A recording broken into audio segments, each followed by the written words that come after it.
Assalamualaikum anak-anak hebat. Semoga kalian semua selalu ada dalam lindungan Allah Subhanahu wa Ta'ala. Hari ini kita akan belajar tematik tema D dengan muatan pelajaran SBDP. Sebelum belajar, mari sama-sama kita membaca basmalah. Bismillahirrahmanirrahim. Solih dan Solihah, tahukah kalian tempat wisata yang ada di Indonesia? Tempat wisata yang ada di Indonesia semakin mendunia. Beberapa tempat wisata di Indonesia yang terkenal hingga ke mancanegara antara lain Pulau Bali, Candi Borobudur di Jawa Tengah, Taman Nasional Komodo di Nusa Tenggara Timur, dan Raja Ampat di Papua. Untuk mempromosikan tempat-tempat wisata tersebut, pemerintah mengiklankan beragam tujuan wisata yang ada di Indonesia di luar negeri. Salah satu bentuk iklan yang dibuat adalah reklame. Untuk lebih jelasnya mengenai reklame, silakan anak-anak memperhatikan video berikut ini.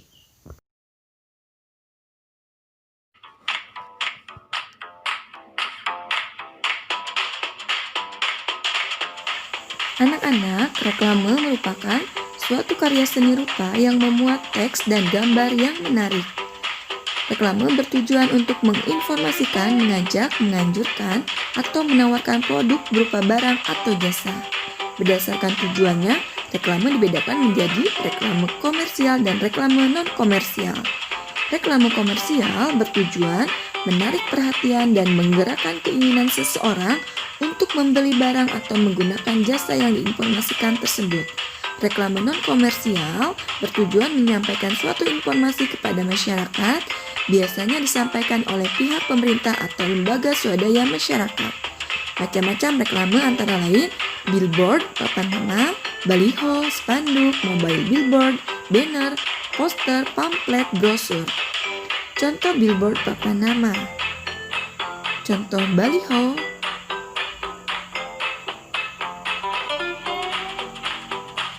Contoh spanduk.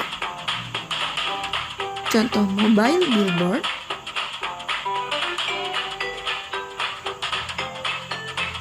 Contoh banner. Contoh poster.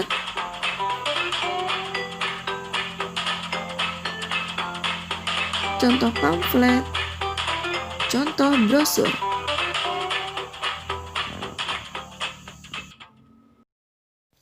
Billboard berukuran besar dan berisi gambar atau tulisan yang menarik dan informatif.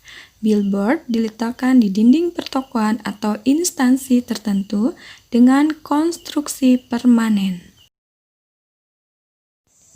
Baliho merupakan jenis reklame yang berukuran besar, berisi gambar dan tulisan menarik dan informatif.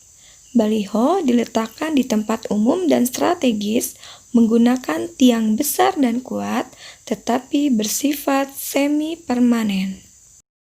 Spanduk merupakan jenis reklame yang memuat informasi komersial atau non-komersial yang dibuat secara ringkas, padat, dan jelas.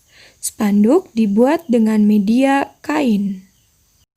Mobile billboard adalah reklame berbentuk media 3 dimensi yang dapat bergerak, baik bergerak sendiri karena ditiup angin, yaitu balon promosi, atau dengan kendaraan.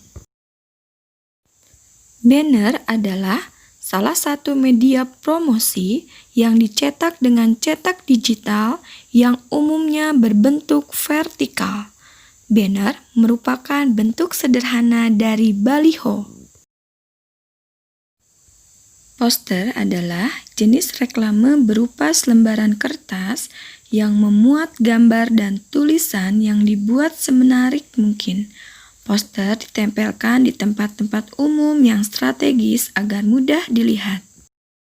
Pamflet adalah selembar kertas yang dikemas dengan cara dilipat yang saling berhubungan satu sama lain dan tidak memiliki cover serta tidak dijilid. Pamflet diletakkan di tempat yang mudah diambil atau langsung disebarkan. Brosur dibuat pada selembar kertas dan berisi informasi secara rinci dan jelas.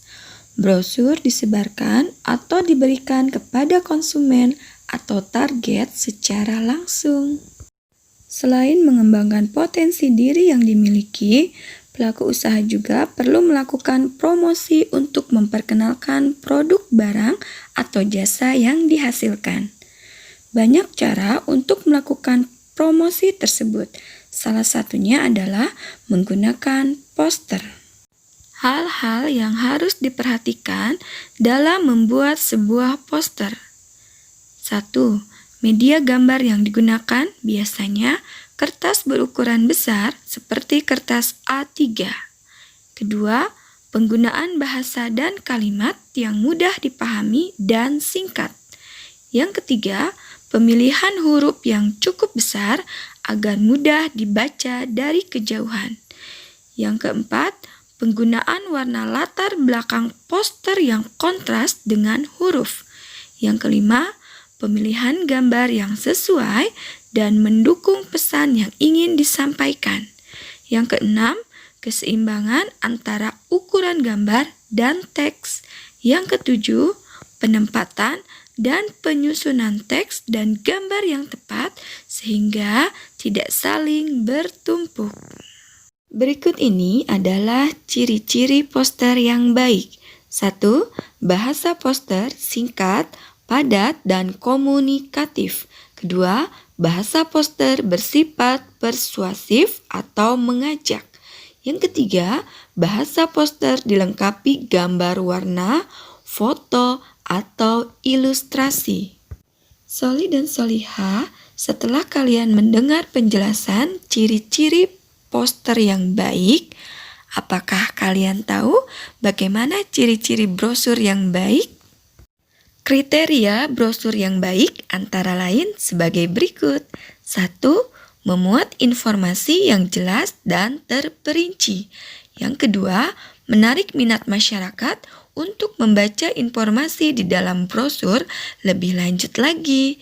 Yang ketiga, menggunakan bahasa baik, menarik, dan ukuran huruf yang tepat agar mudah dibaca namun dapat memuat semua informasi penting. Yang keempat, memuat ilustrasi menarik yang sesuai dengan isi brosur. Yang kelima, tata letak gambar ilustrasi yang seimbang dan tidak menghabiskan tempat untuk menuliskan informasi di dalam brosur. Yang keenam, ukuran tidak terlalu kecil. Umumnya, brosur berukuran kertas A5. Alhamdulillah anak-anak, pembelajaran hari ini sudah selesai. Semoga apa yang Ibu sampaikan dapat kalian pahami. Sampai jumpa di pembelajaran berikutnya. Kita tutup sama-sama dengan membaca hamdalah. Alhamdulillahirabbil alamin. Wassalamualaikum warahmatullahi wabarakatuh. Sampai jumpa anak-anak.